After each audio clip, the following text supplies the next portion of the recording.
تو احادیث نبویہ سے دلائل آپ کے سامنے وہی روایت ہے جو شروع میں ہم نے پڑھی تھی. پڑھیے. عن ابی ہریرہ رضی اللہ تعالیٰ عنہ قال ان رسول اللہ صلی اللہ علیہ وسلم اذا مات الانسان انقطع عنہ اعمالہ الا من ثلاثۃ، جب انسان فوت ہو جائے اس کے تمام اعمال بند ہو جاتے ہیں، 3 اس کے اکاؤنٹس کھلے رہتے ہیں. 3 اکاؤنٹ ایسے ہیں جس میں ارننگ ہوتی رہتی ہے، آمدنی آتی رہتی ہے. وہ کون کون سے ہیں؟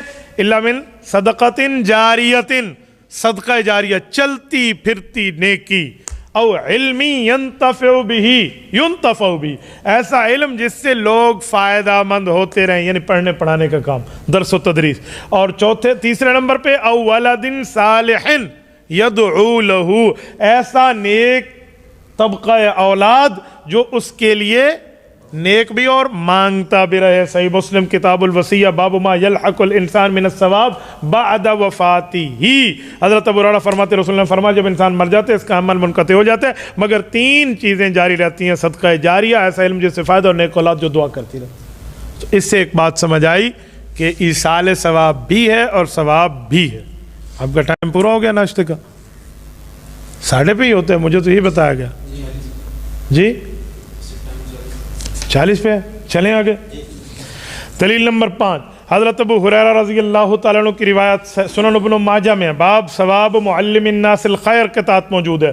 ان مما، یار میرے خیال میں کوئی ایک ساتھی عبارت پڑھتا جائے اور میں اس کا ترجمہ کرتا جاؤں.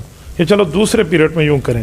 چلو یہاں چلو. عن ابی ہریرہ رضی اللہ تعالیٰ عنہ قال قال رسول اللہ صلی اللہ علیہ وسلم ان مما يلحق المؤمن من عمله وحسناته بعد موته علمه نشره ولدا صالح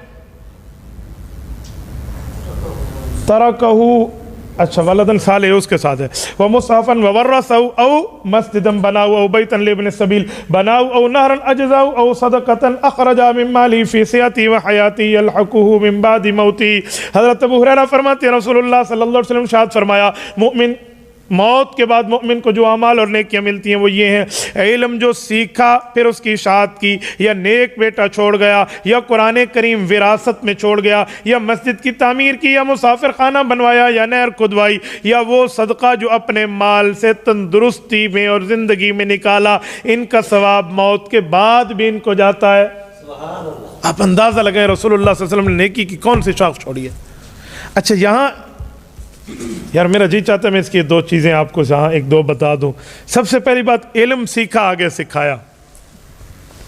مولوی بننے کے بعد اگر آپ نے جاب کر کے اپنے لیے حلال کمانا ہے نا تو پھر مولوی نہ بنتے، پہلے سے جاب لے لیتے، آپ بہت بڑے درجے پہ ہوتے. آج میں سعودیہ گیا، میرے ایک شاگرد ہیں، وہ بھی ماشاءاللہ قریش صاحب ہیں، ان کا مجھے فون آیا، استاد جی میں نے بہت مشکل سے آپ کو سعودیہ کا نمبر ڈھونڈا ہے، آپ مدینہ طیبہ میں ان دنوں؟ میں نے کہا جی ہاں، میں آپ کے پاس آنا چاہ رہا ہوں. میں نے کہا آپ آئیے، لیکن کرتے کیا ہیں؟ کہتے استاد جی میں کچھ ہدیہ لے کر آنا چاہ رہا ہوں. ماشاءاللہ میرا یہاں اپنا وہ ہے، ایک دفتر ہے، اور یہاں میں پیٹرول پمپ کی ایجنسی میں کام کرتا ہوں. حافظ، قاری، عالم، مفتی ہے. اس نے مجھ سے اولا سے لے کر اصول شاشی تک پڑھا تھا، ثالثہ تک. میں نے کہا نہ آئیے اور ہدیہ بھی نہ لائیے، جیب پہ رکھو اپنا ہدیہ. کیپ یور پاکٹ، اپنی جیب پہ رکھے. کیوں؟ میں نے کہا میرا تو دماغ ہل گیا. مولوی بننے کے بعد تو نے پیٹرول پمپ پہ جاب کرنی تھی، یہ سارا پڑھنے سے پہلے جاب کرتا، تیرا اپنا پیٹرول پمپ ہوتا. علم وہ ہے جو آگے پھیلایا جائے. پڑھنے پڑھانے کا سلسلہ تم نے نہیں رکھا، اور جاب مجھے تمہارے پیسوں کی ضرورت نہیں، جیب پہ رکھے اپنے پیسے. اب کوئی صوفی صاحب بیٹھا ہو تو مجھے کہے گا ہدیہ کا انکار تو نہیں ہوتا، انہیں فتویٰ ٹھونک دینا ہے. یا یہ میڈیا کے ذریعے کسی تک جائے اور کسی کا ابھی علمی ایزی لوڈ اور جا رہا ہو تو وہ کہے گا مولوی صاحب ہدیے کا انکار تو نہیں کرتے، آپ نے بہت غلط کیا.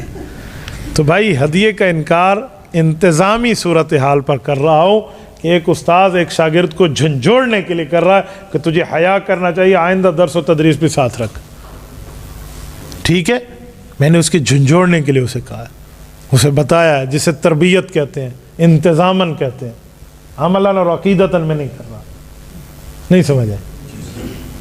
کوئی اور مجھے ہدیہ آپ میں سے کوئی دے دے، یا اعتراض کرنے والوں میں سے کوئی دے دے، میں ابھی لے لوں گا. ٹھیک ہے، لیکن جس سے نہیں لے رہا تو اس کا یہ مطلب، کیونکہ میرے اوپر یہ سوالات ہوتے ہیں، اسی لیے میں آپ کو کہہ رہا ہوں کہ ہمارے استاد جی اس کو کہتے ہیں دفع دخلے. کیا مطلب؟ ایک بندہ بتائے. دفع کرنا. ٹھیک ہے, یہ بھی مولویوں والا جواب ہے. جی بعد میں جو مسئلہ بنے اس کا انتظام پہلے کرو. رائٹ جواب ہے یار, یہ عوامی زبان ہے. مولوی صاحب نے بھی جواب ٹھیک دیا ہے, میں ان کی وہ نہیں کر رہا, لیکن ایسا لفظ جو ابھی تک آپ میری پٹی پہ چڑھ نہیں رہے, جس پہ میں آپ کو چڑھا رہا ہوں نا, عوامی الفاظ پہ, عوامی لفظوں میں. ٹھیک ہے, ورنہ دفع دخل مقدر کہتے ہیں دوران قراءت عبارت کے اندر کوئی اعتراض چھپا ہوا پیدا ہو, اعتراض نقل کیے بغیر اس کا جواب دینا دفع دخل مقدر ہوتا ہے. یہ آپ کو میں جامع پڑھا رہا ہوں, یہ رابعہ میں یہی سمجھاتے ہیں نا, یہی ہے نا جامعہ. ہاں تو دفع دخل مقدر کا عوامی جواب کیا ہے؟ بعد میں جو مسئلہ پیدا ہے اس کا پہلے انتظام کر دو. کیا جواب دیا یار, زبردست. یعنی اس کا معنی ابھی بچہ پیدا نہیں ہوا, پیمپر خرید کے پہلے رکھ دو. ہاں ہاں ایویں اجماع نہیں دیا, کام تو خراب کی تھی بیٹھے. تو یہ اس لیے میں ہدیے کی ترتیب سمجھا. اب دوسری بات کہ اس نے قرآن کریم چھوڑا ہو ورثے میں وارث بنایا ہو کسی کو, آپ کسی کو قرآن کریم, احادیث نبویہ, کتب اسلامی خرید کر دے دیں, وہ اس پہ مولوی بنے یا چھوڑ دے یا کوئی اور بنے, آپ کا ثواب پکا لکھا گیا, آپ کا ثواب لکھا گیا. کتنی بڑی بات. یا آپ نے مسجد بنوا دی, یا آپ نے بیت الابن سبیل بنایا. بیت الابن سبیل کیا ہے؟ مسافر خانہ. بیت کسے کہتے ہیں؟ بیت, دار, منزل, یہ تینوں عربی میں گھر کو کہتے ہیں. کیا فرق ہے؟ اچھا آپ کیوں ہنستے ہیں؟ جواب دیں, یہی میں سمجھا رہا ہوں. بالکل بولیے آپ. کچھ ضروریات سامان اور دار اسے کہا جاتا ہے, جیسے وہ ہمارے سرائکی میں کہتے ہیں بہت سارے گھر بنے ہوں تو اس کو باہر سے 4 دیواری دی جائے, اسے اب آپ بتائیں. ایک کمرے کو دار جس کے اندر گھر کے کئی سارے کمرے بھی ہوں, اور ساتھ میں رہائش وغیرہ کی جو ضروریات ہیں, کچن ہے, واش روم وغیرہ ساری چیزیں. اور منزل عام طور پہ جس کو آج تمام یا کوئی سوسائٹی پہلے چاروں طریقوں سے بند ہو اور اس کا صرف ایک دروازہ ہو, اگر اس کے 2 دروازے, ایک دروازہ ہو, مخصوص راستہ اس کا مخصوص ہونا بندے. آپ نے بہت بڑی قیدیں لگا لی, پھنس جاؤ گے. کوئی اور سنائے, کوئی اور بتائے, آسان بتاؤ. اچھا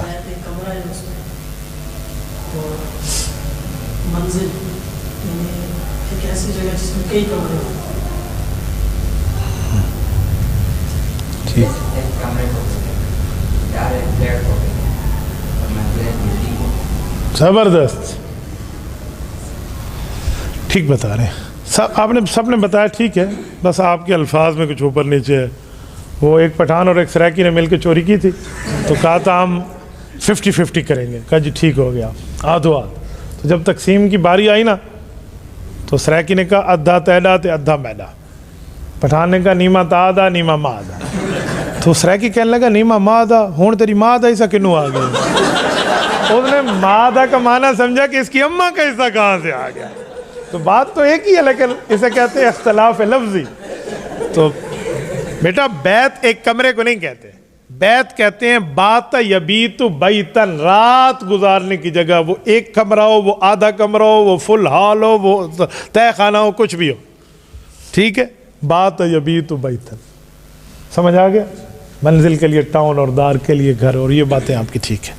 تو یہ جو لفظ ہے کہ بیت لابن السبیل, کمرہ بنا کر دیا, مسافر اس میں رات گزار سکے, مسافر خانہ. دوسرے لفظوں میں بہت اچھا آپ نے مانا, ٹھیک ہے, یہ مسافر خانہ. دوسرے لفظوں میں آپ کو کہوں کہ آپ کسی جگہ پہ مثلاً مین اسٹاپ پر آپ نے کوئی ایسے شیڈ لگوا دیا جس کے نیچے گرمی میں یا بارش میں مسافر ٹھہر سکیں, تو یہ بھی بیت کے زمرے میں آتا ہے. نہیں سمجھ آئے, بس ذہن میں رکھنا. تو ایسی نیکی بھی تو بندہ کوئی کرے نا یار. نیکی یاد رکھیں, صدقہ بڑا ضروری ہے, چاہے مال کا ہو, مال نہیں ہے تو جان کا ہو, جان نہیں ہے تو وقت کا ہو. یا وقت دیں اللہ کے راستے میں, جھاڑو لگانے کے لیے کسی مسجد میں چلے جائیں, لیکن جھاڑو لگا لیں, جان پیش کر دیں. مال ہے تو مال پیش کر دیں, وقت ہے تو وقت دے دیں. صدقہ صرف پیسوں کا نہیں ہوتا. یاد رکھیں, صدقات نہیں ہوں گے ترقیات نہیں ہوں گی. اللہ کو یہ ہاتھ نہیں, یہ ہاتھ پسند ہے. الید العلیٰ خیر من ید السفلیٰ. روایات میں کیا ہے؟ ید العلیٰ, اوپر والا ہاتھ نیچے والے ہاتھ سے بہتر ہے. اس کا اوپر والا ہاتھ مراد نہیں ہے, مراد دینے والا منفق, اور نیچے والے ہاتھ سے مراد لینے والا, وصول کرنے والا. او نہرن, نہرن کا معنی کسی بندے کو موٹر لگوا دو, کسی جگہ بڑی ٹینکی بنوا دو, نہر کھدوا دو, ٹھیک ہے, ان ایک ایریا سے دوسرے ایریا تک اس کی پہنچو, یہ نہرن ہے. یا جدید زبان میں کہوں, عالم دین انٹرنیٹ پر کام کرتے ہیں دینی حوالے سے. ایک بندہ کھمبے سے ڈی پی نکال کے عالم دین کو دیتا ہے اور فی سبیل اللہ دے رہا ہے, یہ او نہرن کے معنی میں شامل ہے. آپ اسے دے رہے ہیں, ایک جگہ سے دوسری جگہ تک چیز پہنچا رہے ہیں, اور اس کے ذریعے معاملہ جا رہا ہے. ہمارے اس دینی محنت میں انٹرنیٹ کا بڑا دخل ہے. ہمارے کچھ سادے حضرات سمجھتے ہیں کہ نیٹ یوں نہیں دینا چاہیے, یوں نہیں ہے. کیمرہ کسی کو خرید کے کوئی دے دیں, بھائی آپ اس پر دینی کام کریں, کیمرہ خریدنے پہ کوئی ثواب ہے؟ میرا پہلا دوست جس نے مجھے کیمرہ خرید کے دیا, کتنے بندوں نے اسے خراب کیا تھا. یہ غالباً میں آپ کو 2008 کی بات کر رہا ہوں یا 7 کی. کیمرہ وہ خرید کے دے رہا ہے کہ آپ ویڈیوز کے ذریعے میں دنیا میں کام کریں اور آپ اہل باطل کا منہ بند کریں. تو کتنے بندے کر رہے ہیں یہ نیکی کا کام کر رہے تھے, نیکی کا کام کر رہے ہیں. اور اشد الناس عذابا یوم القیامت المصورون, جو فٹ بھی یہاں نہیں ہوتی وہ ہمارے اوپر فٹ کر دیا, ٹھیک ہے. اور آج جنہوں نے فٹ کیا ان کے جلسوں کا میں چیف گیسٹ ہوتا ہوں, مہمان خصوصی. حضرت آپ کے ذریعے ہم نے آخری سبق پڑھوانے آپ ذرا تشریف لائیے, ہمارے بچوں کے سر پہ دست شفقت رکھیے.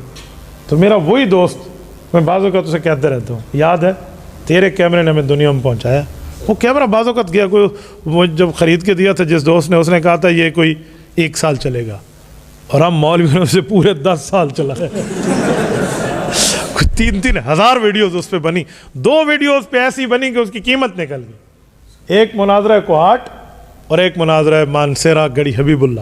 ایک مماتیت سے اور ایک غیر مقلدیت سے. ان کے بہت دانت کھٹے ہوئے ہیں کہ دنیا میں اگر یہ جہاں بھی رہیں تو منہ چھپانے کے لیے ان کو نام جگہ نہیں, بیت نہیں ملے گا, بیت, باقی جگہ تو اور چھوٹی جگہ بھی نہیں ملے گی, آپ یقین مانیں. تو یہ ہوتا ہے. تو ایسی چیزیں جس کا فائدہ ایک جگہ سے دوسری جگہ تک ہو, یہ نارن میں شامل ہے.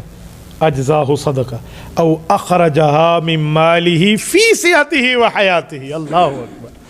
یہ مال کی محبت پہ رسول اللہ صلی اللہ علیہ وسلم نے چھرا پھیرا ہے.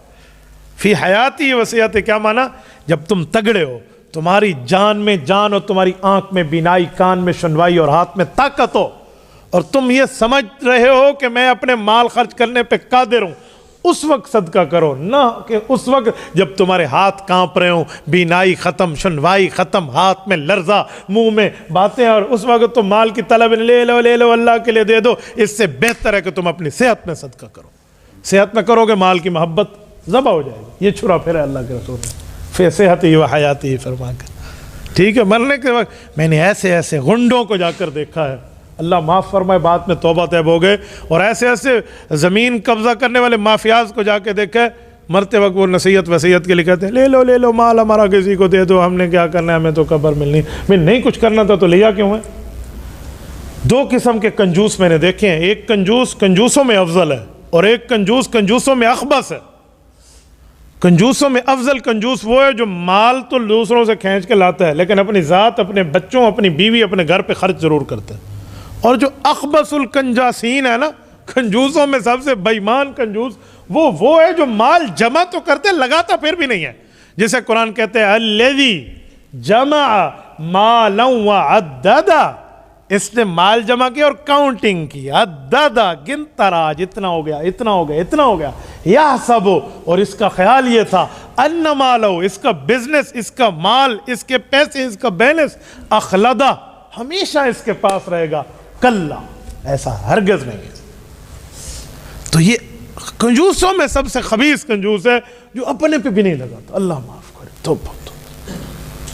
یہ میرے سمجھ سے معاملات بالا تر ہیں کہ پیسہ بھی ہو اور بندہ لگائے بھی نہیں تو پیچھے فائدہ دنیا میں.